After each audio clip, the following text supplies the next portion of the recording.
Alright guys, so this day has finally come again, and only a little bit earlier than last time. It's time to review the 2023 Christmas mystery boxes.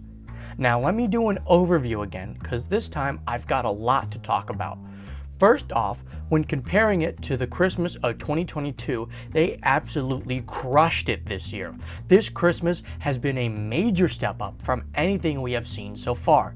From relatively frequent updates on progress and all items in the boxes matching their themes directly, to even the props being released on time with the final box instead of coming out even later. And we also got new systems for everyone to use with almost every release, along with a lot of new gun firing sounds, most of which sound great. I will talk about the ones I have problems with when they come up, but I would definitely like to see some of these new sounds added to older guns to diversify the guns a little more. I wholeheartedly think that this Christmas was the Christmas to buy the boxes. However, this doesn't mean everything was perfect.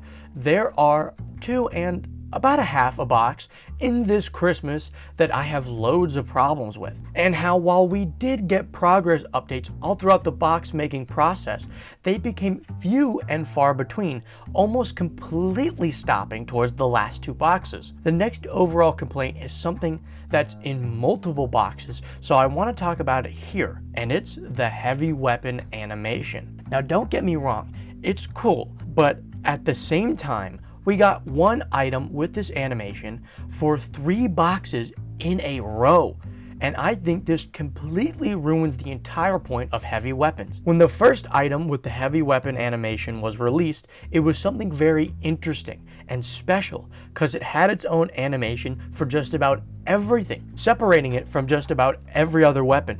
It gave the weapon more importance, more focus, as it stood out from everything else we had seen in the boxes, let alone the game. It felt like something we wouldn't get to see often because of a heavy weapon's nonsensical nature and overpoweredness. But then we got another item after it with the same animation, and then we got another item which just was a rapid oversaturation of what should have been a more rare and unique item type. And another problem with that is the fact that it all came out in a single Christmas, meaning they missed the opportunity to spread these out throughout multiple boxes and events, giving everyone a better chance at getting at least one heavy weapon. And the final big problem is with the addition of the Omega box. And while not really at all being a second super box, considering its price tag and what's inside, it feels like a super box in essence. But super box or not, what it does mean is that we have now officially doubled the amount of boxes in Christmas compared to the old gift through super system. And what this means is even more development time. Well, yes, they have managed to get all the boxes and props out, except for the Omega, a whole 2 months earlier than last year. They did this at a much bigger price.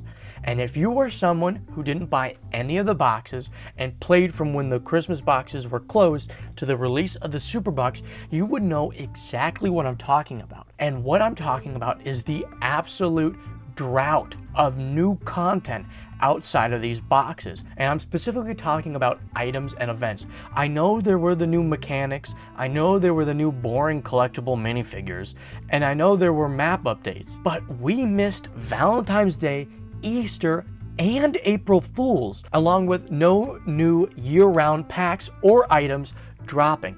And this is completely unlike the previous year, where we did get all of that. So I think enough is enough with these overloaded Christmases. I know I only briefly talked about it last year, but with how much worse it has gotten with both the releasing of the boxes, still taking months, and completely skipping over multiple holidays, something absolutely needs to be done. My solution is simple. Stop creating so many boxes for a single holiday. You can, in fact, save some of these items for different holidays or even next Christmas.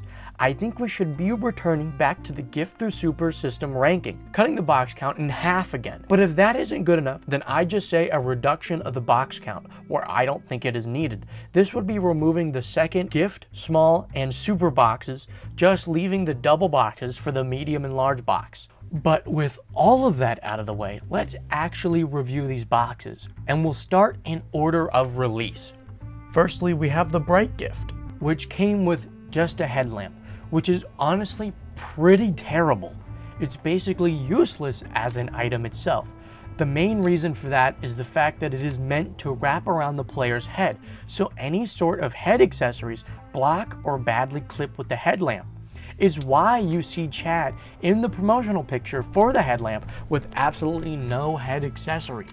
And what makes it even worse is the fact that you can't even change your head size from the default size because the item doesn't scale. The only way to actually use this tool is to make it invisible and place an accessory headlamp over it.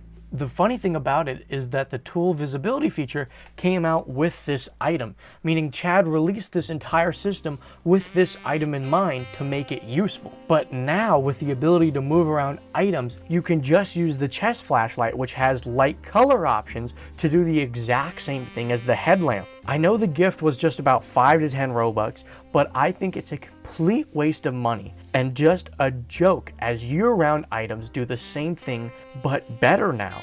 Next is the Sharp gift, which comes with the M2105, which is a bayonet, and I'd say that here you get what you paid for. It's not a half bad melee and comes with a sheath, which most melees don't have. It also does function as a bayonet attachment, which right now we only have 4, so it's good to have another option. It's the most actual bayonet out of all the bayonet options because both the bolted blade and wasteland bayonet don't attach to the barrel, which sometimes results in it being shorter than the barrel. I think it's also better than the pike bayonet. It's not what people have in mind when they want a bayonet. Next, the polymer gift. First is the Orthos, which is the fully polymer melee tool that has this square machete blade and an axe head, and you can basically mix and match. It also comes with a superheated variant, which is nice. But as a guy who doesn't really like the polymer tactical look, I don't care for it. I honestly don't know when you would use this, because I feel like if you're going for the tactical route, you probably wouldn't want to have such a large melee, maybe only a knife.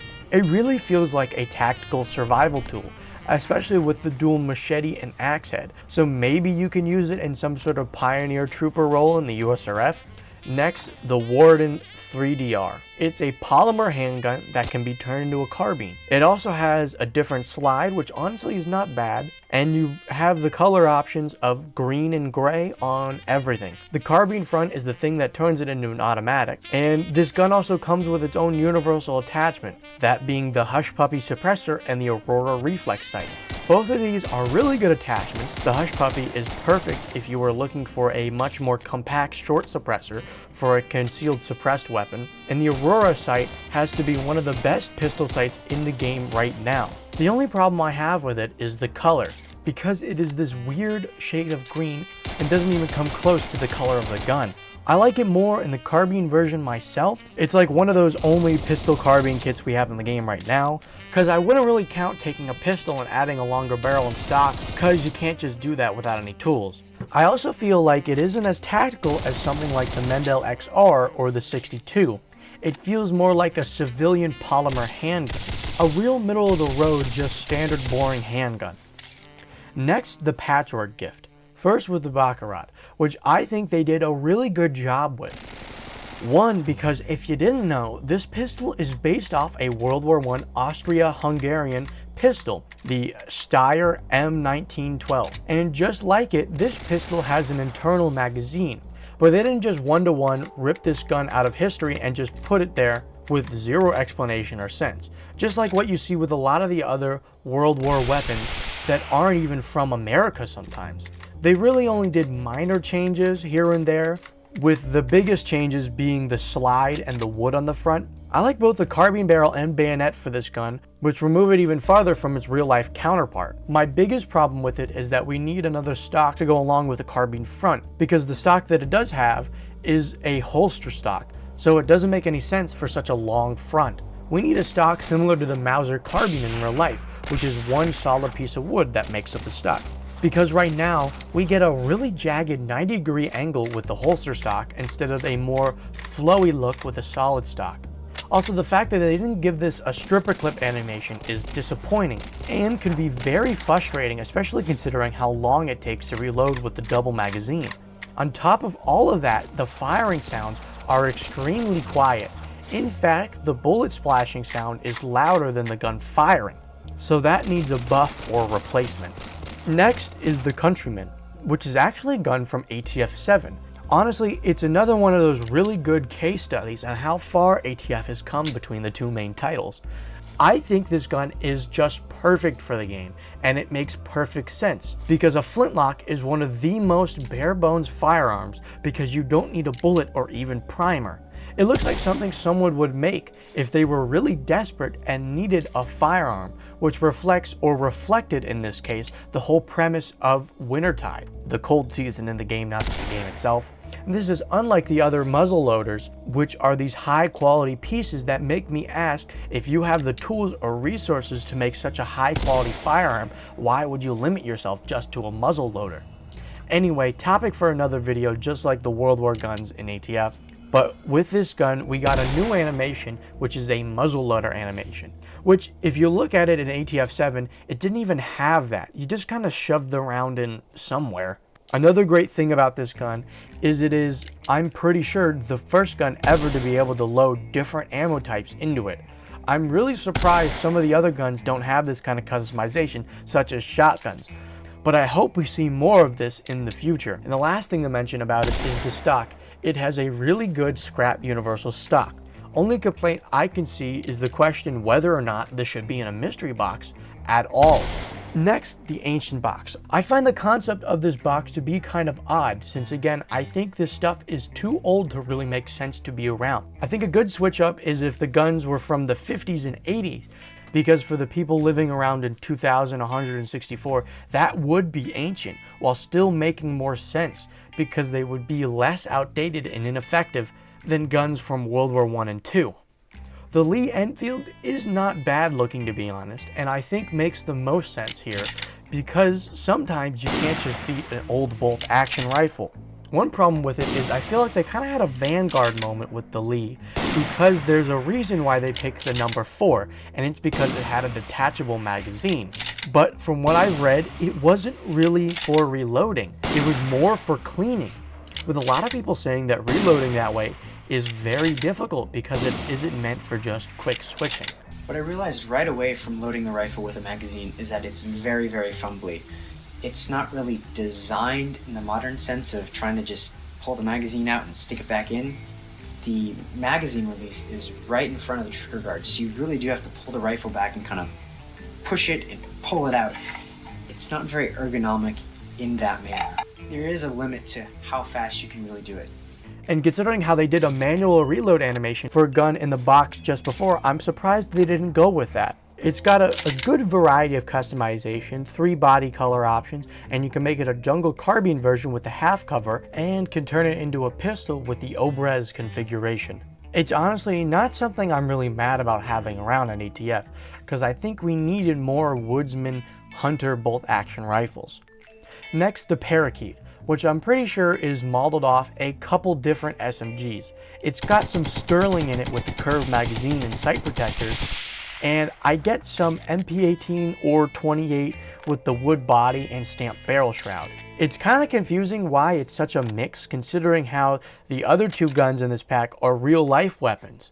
Maybe it is an actual gun, but I couldn't find anything based on the name, so let me know about this one. Anyway, it's a whatever gun to me. I don't get why the stamped barrel shroud doesn't go all the way back like the wood, and why it's slightly discolored. And the firing sound almost sounds like it should be for a suppressor, the way it sounds like just a thump. I couldn't find myself ever using it unless I was in the coalition, honestly. Next, the Browning Auto 5, which I'm disappointed that this one even exists. I really think we should have gotten an old pump shotgun, such as the 1800s Winchester models. Mostly because similarly to the Warden lever action, the thing coming out of the back to reset the hammer would have been something cool to see, and the fact that just like the Lee Enfield, a pump action is a classic that has stood the test of time. I would be more forgiving to see it here. The long wood grip looks really funky, and they made this gun way too blocky in-game when you compare it to the real thing. The skeleton stock also feels just out of place with the front attachments, and I'm not sure how to feel about the ornate color. All in all, I couldn't care much about this gun, and I can only see myself just maybe using this as coalition. Next, the insurgent gift. Now let me just say it right now, I'm a fan of most of these guns here. The insurgent is to me a much better LMG than the Super 150 because I feel like I can actually use it as a Wastelander or UFF. And I really like the customization for it. It almost feels like we got 3 different LMGs for the price of one. The northern configuration is definitely the Colt LMG. You can especially tell since to add the northern muzzle brake, you need to extend the barrel past the front iron sights, just like the Colt LMG. The southern configuration is a bit goofy, specifically the barrel shroud, and almost has this look like it could be in Star Wars if they removed the wood. I like the Wasteland configuration because it feels like the heavy-duty version of the machine gun version of the SPR-68, so less well made, but not just full scrap. In fact, it's got a similar front to the Longfellow with the AK-style barrel shroud. This gun also has new firing sounds, and I'm not sure if I like it. It sounds almost too cartoonish. It feels like it's a soundbite that came straight out of the original Doom. Next, the Condor 4570. This gun is a personal favorite of mine because of just how out there it is. It's got some Dragunov influence with that wooden barrel shroud, yet it's a revolving rifle, and on top of that, it's in an old Wild West caliber of 4570. It has a built-in laser, and its scope is much more boxy than most, while still being pretty slim and low profile. And lastly, we have the Cinquendia, or whatever they call it, which is just a tactical bullpup shotgun with wood and rails for furniture. And that's it. There really isn't anything else to say about it. Pretty boring. Alright, I'm gonna have to cut it there for now. Sorry about that, but if I did the rest of these boxes in this video, then this would absolutely be over about 40 minutes long. And I know nobody really has any interest watching another 30-minute video, especially since I've had like, I don't know, 3 of them like back to back. So this is gonna be part 1. Part 2, I think, has more of the meat and potatoes, the real issues that I think Christmas had this year. But let me know what you think so far, mostly about the overview. But I guess to clarify, I think the execution of this year's Christmas was perfect, but that doesn't mean I think what was inside the boxes was just completely fine. And yeah, I'll see y'all around.